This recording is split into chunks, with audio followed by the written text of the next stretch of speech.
오늘 저와 여러분들이 읽은 본문 말씀은 구약성경 에레미야서를 읽었습니다. 선지자 에레미야는 나라를 사랑하는 분이었습니다. 눈물의 선지자라고 별명이 붙을 정도로 그의 나라와 장래와 민족의 앞날을 위해서 눈물을 흘리신 분이십니다. 에레미야서 9장 1절에 어찌하여 내 머리는 물이 되고 내 눈은 눈물의 근원이 됐고 죽음을 당한 딸 내 백성을 위하여 주야로 울리로다, 이렇게 말씀하고 있습니다. 하나님만을 섬겨야 될 이스라엘 민족이 하나님을 섬기지 아니하고 오히려 우상을 섬기며 그들의 마음이 돌같이 굳어져서 아무리 외쳐도 듣지 않았습니다. 그러니 하나님 사람 에레미야는 속이 상할 수밖에 없었던 것입니다. 나라의 위정자들에게 잘못된 것을 지적하면 시끄럽다고 또 귀찮다고 하면서 감옥에 가둬버렸습니다. 나라와 민족의 앞날을 생각하면서 가슴을 쥐어뜯으며 울고 또 울었던 것입니다. 예수님도 그렇지 않습니까? 하나님께서 특별히 이스라엘 민족을 사랑하여 주시고 택하여 주셔서 그들을 구원하기 위해서 그의 외아들 예수 그리스도를 이 땅에 보내주셨습니다. 그런데도 이스라엘은 오히려 빛 대신 주님을 세상에 왔지만은 빛을 영접하지 아니하고 어두운 데 걸 뿐더러 하나님을 거역한 것을 우리가 보게 됩니다. 이때 예수님은 예루살렘 도성을 내려다보시면서 우셨습니다. 왜 그렇습니까? 저희의 지은 죄로 말미암아 멸망되어서 돌 위에 돌 하나 겹쳐놓지 못할 정도로 폐허가 될 것을 생각할 때 예수님의 마음이 아프셨던 것입니다. 성경에는 예수님께서 우신 적이 3번 있는데 예루살렘을 향하여서 우신 것이 그 한 번인 것입니다. 예루살렘아 예루살렘아 암탉이 병아리를 그 아래 모으려 한 적이 몇 번이나 되었더냐. 그런데 너희가 듣지 아니하였도다. 에레미야 선지자는 너무나도 안타까워서 책망도 해보았습니다. 달래보기도 했습니다. 경고도 했습니다. 위로도 해보았습니다. 그렇지만 그들은 끝까지 듣지 않았습니다. 하나님의 권고를 따라서 백성들에게 말씀을 선포하면 오히려 사람들은 하나님의 사람 에레미야를 조롱했습니다. 그래서 에레미야 선지자가 말한 대로 그의 하나님의 말씀 선포한 것 때문에 종일토록 치욕과 모욕거리가 되었습니다. 에레미야는 스스로 생각했습니다. 내가 다시는 여호와를 선포하지 아니하리라. 내가 다시는 하나님의 이름으로 말하지 아니하리라. 아무리 외쳐도 듣지도 아니할 뿐더러 오히려 감당하기 어려운 일만 당하니 이런 고생 더 이상 하기 싫어. 그런데 이것 보시기 바랍니다. 하나님의 선지자 에레미야가 그에게 맡겨진 사명을 감당하기가 너무나도 어려워서 그만두겠다고 생각하니까 내 마음이 불리는 것 같아서 골수에 사무치니 답답하여 견딜 수가 없나이다. 오늘 본문에서 말씀하고 있습니다. 예나 지금이나 하나님의 사람이 세상 사람들에게 대접받는 위치는 아닙니다. 노아가 그랬지 않습니까? 하나님의 명령을 따라서 방주를 지으면서 그 당시 사람들에게 대접받은 것은 절대 아니었습니다. 120년간 방주를 지으면서 많은 사람들에게 조롱을 받았습니다. 아브라함이 고향과 친척을 하나님의 말씀 하나만을 듣고 믿고 순종하여 떠날 때 그의 친척들과 친구들은 분명히 그를 미쳤다고 했을 것입니다. 롯이 소돔 땅을 떠나라고 하나님의 사자의 명령을 받았습니다. 그래서 그의 딸들과 정혼한 사이에게 가서 빨리 너희도 떠나자라고 얘기를 합니다. 이 소돔성이 이제 곧 하늘에서 불이 내려서 심판하실 것이라고 예언했습니다. 그때의 장인의 말 아니 하나님의 말씀을 농담으로 여겼다고 성경은 기록하고 있습니다. 이런 예를 들자면은 오늘 성경에 얼마나 많이 있는지 모릅니다. 다니엘이 하나님을 섬기는 것 때문에 사자굴에 들어가는 어려움을 겪었습니다.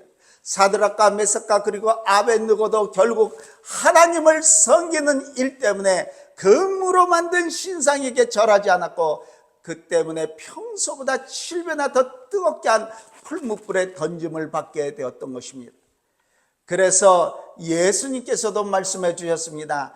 나로 말미암아 너희를 욕하고 박해하고 거짓으로 너희를 거슬러 모든 악한 말을 할 때는 너에게 복이 있나니 기뻐하고 즐거워라. 하늘에서 너희의 삶이 큽니다. 전에 있던 선지자들도 이같이 박해하였음이라고 마태복음 5장 11절과 12절에 말씀하고 있습니다. 하나님의 아들 예수님도 결국 십자가에 못 박아 돌아가지 않았습니까? 예수님을 따르는 제자들이 2000년 동안 기독교 역사를 통하여서 다 그런 대접을 받았습니다. 스데반 집사님이 순교를 위시해서 야고보가 헤로드 왕의 칼에 죽었고 그 밖에 예수님의 제자들이 거의 다 순교를 하였습니다. 사도 요한은 밤모섬에 유배를 되었습니다. 사도 바울은 주위 사람들에게 저희 많이 배운 학문이 저를 미치게 하였다는 말도 들었습니다. 그러나 그가 말한 대로 미쳤던 정신, 곧 온전했던 그리스도의 사랑이 나를 강권하기 때문에 내가 하나님을 위하여 복음 전한 일을 안 할래야 안 할 수 없다고 하면서 말할 수 없는 고생을 하며 옥에도 수없이 갇히기도 하고 매도 수없이 맞고 굶고 헐벗고 자지도 못하고 그러다가 로마 교회 오스탄티아회에 순교를 당하였던 것을 우리는 보게 됩니다. 우리 한국의 기독교를 볼 때 얼마나 많은 순교자를 내었습니까? 기독교에 가는 길이 좁은 길입니다. 가시밭길입니다. 그러나 이것은 바른 길인 줄로 믿습니다. 그러면 우리 하나님의 사람들은 왜 이렇게 고통스러운 길을 이렇게 걸어야 됩니까? 그 대답은 오늘 본문에 있습니다. 에레미야서 20장 8절과 9절 말씀 보시기 바랍니다. 내가 말할 때마다 외치며 파멸과 멸망을 선포함으로 여호와의 말씀으로 말미암아 내가 종일토록 치욕과 모욕거리가 되었습니다. 내가 다시는 여호와를 선포하지 아니하며 그의 이름을 말하지도 아니라 하면 나의 마음이 불붙는 것 같아서 골수에 사무치니 답답하여 견딜 수 없나이다. 사도 바울도 비슷한 말을 하지 않았습니까? 고린도전서 9장 16절 말씀이니까 내가 복음을 전할지라도 자랑할 것이 없으면 내가 부득불 할 일임이라. 만일 복음을 전하지 않으면 내게 화가 있을 것이라. 그의 마음이 뜨거워져서 안 할래야 안 할 수가 없었던 것입니다. 사랑하는 성도 여러분, 하나님의 일을 하는 데 있어서 힘이 필요합니다. 그런데 이 힘은 우리들의 마음을 뜨겁게 하는 데서 나오는 것입니다.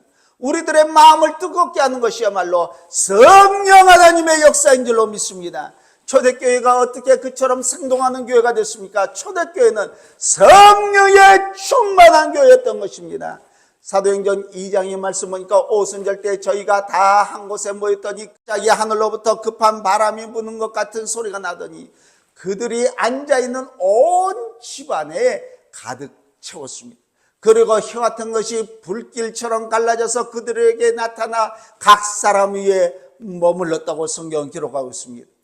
그러자 거기에 모였던 모든 사람들이 성령의 충만함을 받고 가슴의 뜨거움을 체험을 했습니다. 그래서 그들은 새 힘을 얻었습니다. 복음을 전하지 않고는 견딜 수 없을 정도로 뜨거웠습니다. 본래 베드로와 같은 분은 성령 충만하기 전에는 얼마나 비겁한지 모릅니다. 그러나 성령 충만함을 받게 될 때는 가슴에 뜨거움을 느꼈고 담대하게 부활하신 주님을 증거하게 되었습니다. 공회에서 베드로를 불러서 위협을 하고 경계합니다. 앞으로는 도무지 예수의 이름으로 말하지도 말고 가르치도 말라고 할 때 베드로는 대답을 합니다. 하나님의 말씀 듣는 것보다 당신들의 말을 듣는 것이 하나님 보시기에 옳은 일인가 판단해 보시오. 우리로서는 보고 들은 것을 말하지 않을 수 없습니다. 할렐루야! 얼마나 멋있는 말씀입니까? 부활하신 주님을 만나고 성령 충만함을 받은 사도들이 가슴에 뜨거워서 이 복음을 전하지 않고는 견뎌낼 수가 없었습니다. 이것이 참 그리스도인의 모습인 줄로 믿습니다. 이런 성도들이 모일 때 그 교회는 살아 움직이는 교회가 될 것입니다. 초대교회가 이처럼 생동했던 것은 그래서 많은 영혼들이 주님 앞에 왔을 수 있었던 것은 지혜가 많은 사람이 있어서 그렇습니까? 아닙니다. 돈이 많은 사람이 있어서 그렇습니까? 아닌 줄로 믿습니다. 그러면 권력이 있는 사람이 있어서 그렇습니까? 그것도 아닙니다. 사랑하는 성도 여러분, 성령의 충만함을 받아서 가슴이 뜨거운 사람들이 모여질 때 그 교회는 생명력이 넘쳐서 살아 움직이는 교회가 되고, 자기들만 축복받을 것이 아니라 다른 사람들에게도 축복을 끼치는 복의 근원이 된 줄로 믿습니다. 이 불이 꺼질 때, 우리의 가슴이 식어질 때 교회는 생명력을 잃고 만 것입니다. 그래서 부활하신 주님께서 라오디아 교회를 향하여서 주신 경고는 오늘날 저와 여러분들도 꼭 필요한 말씀인 줄로 믿습니다. 내가 내 행위를 아노니 내가 차지도 아니하고 뜨겁지도 아니하도다. 내가 차든지 뜨겁든지 하기를 원하노라. 내가 이같이 미지근하여 뜨겁지도 아니하고 차지도 아니하니 내 입에서 너를 토하여 버리라. 무슨 말씀입니까? 예수님을 믿는데 뜨겁게 믿으란 말씀입니다. 안 믿는 것도 아니고 그렇다고 뜨겁게 믿는 상태도 아닌 상태, 이것을 우리 주님께서는 가장 싫어하신 줄로 믿습니다.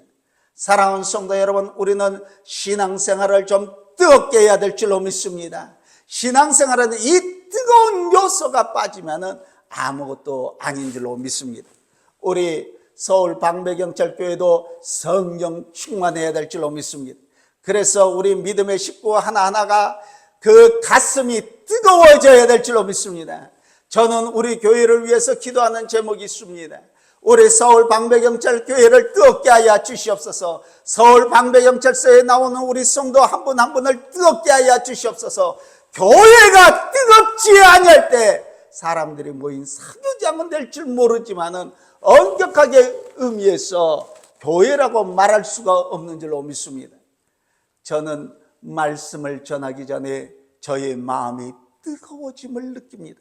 이것이 없을 때 저는 말씀의 선포자로서 완전히 실패하고 많은 경우를 제가 보게 됩니다. 제 마음이 뜨거워져서 선포하지 않고는 견딜 수 없을 때 이것을 저는 성령의 역사로 믿습니다. 성령이 뜨겁게 하심이 없을 때 저는 아무것도 해낼 수 없는 줄로 믿습니다. 사랑하는 성도 여러분, 우리 서울 방배경찰교회는 뜨거운 교회가 되어야 될 줄로 믿습니다. 누가복음 24장 32절에 그들이 서로 말하되 길에서 우리에게 말씀하시고 우리에게 성경을 풀어주실 때 우리 속에 마음이 뜨겁지 아니하더냐 하고, 엠마오로 가는 두 제자에게 부활하신 예수님께서 함께 가시면서 성경을 풀어주실 때 그 말씀을 듣는 제자들의 마음이 뜨거워진 것을 체험했던 것입니다. 우리 교회도 주님의 말씀이 이 단에서 선포될 때, 또 성경이 해석될 때 우리들의 마음이 뜨거워져서 아멘으로 화답할 수 있으시기를 우리 주 예수 그리스도의 이름으로 간절히 축원합니다. 시편 39편 3절에 내 마음이 내 속에서 뜨거워서 작은 소리로 읊조릴 때 불이 붙었으니 나의 혀로 말하기를, 이렇게 말씀하고 있습니다. 하나님께 기도할 때 그 마음이 뜨거워졌습니다. 하나님께 드리는 기도도 뜨거운 마음으로 드려야 될 줄로 믿습니다. 간절한 마음과 안타까운 심정으로 뜨겁게 우리는 기도해야 됩니다. 죽어가는 교회는요, 아멘 소리가 작습니다. 기도가 끝나도 아멘 소리가 별로 들리지가 않는 것을 보게 됩니다. 사랑하는 성도 여러분, 기도할 때 간절한 마음으로 아멘 하면 우리 마음이 뜨거워집니다. 우리도 하나님께 기도할 때 우리의 마음이 우리 안에서 뜨거워지시기를 바랍니다.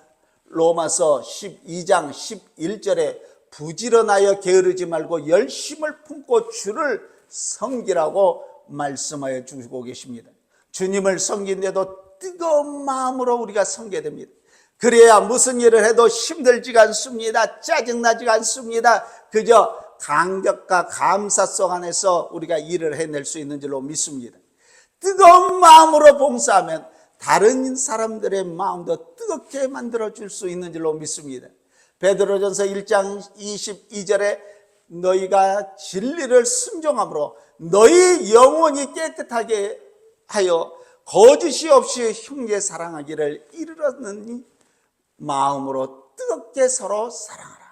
베드로전서 4장 8절에 무엇보다도 뜨겁게 서로 사랑할지니 사랑은 허다한 죄를 덮느니라고 했습니다. 초대교회는 다른 것은 없어도 서로 뜨겁게 사랑을 했습니다. 사랑처럼 아름답고 귀하고 필요한 것이 어디 있겠습니까? 모든 것이 다 있다 그래도 사랑이 없으면 아무것도 아닙니다. 그러므로 성령의 열매 9가지 중에서도 첫째가 사랑인 것입니다. 사랑해야 평화가 있습니다. 사랑해야 기쁨이 있습니다. 그저 하나님께 우리에게 축복을 주셔서 성령 충만한 가운데 마음이 뜨겁게 돼서 피차 사랑하게 되기를 축원합니다. 산에 올라갔을 때 밑에서 불이 났습니다. 우리가 이 상황에서 살아날 수 있는 길은 어디에 있는지 아십니까? 내 편에서 맞불을 놓으면 됩니다. 세상의 유혹에 불이 붙어 있는데 이 유혹을 이길 수 있는 길이 무엇입니까? 내 속에 성령의 불이 붙어야 됩니다. 그래서 사도 바울은 디모데에게 내 속에 받은 은사를 다시 불릴듯하게 하라고 말씀하고 있습니다. 오늘 우리의 한 사람 한 사람 마음속 안에 주님을 뜨겁게 사랑함으로 말미암아 이 뜨거움을 날마다 전하시는 저가 되고 여러분들이 되시기를 오늘도 우리 주 예수 그리스도의 이름으로 간절히 축원합니다.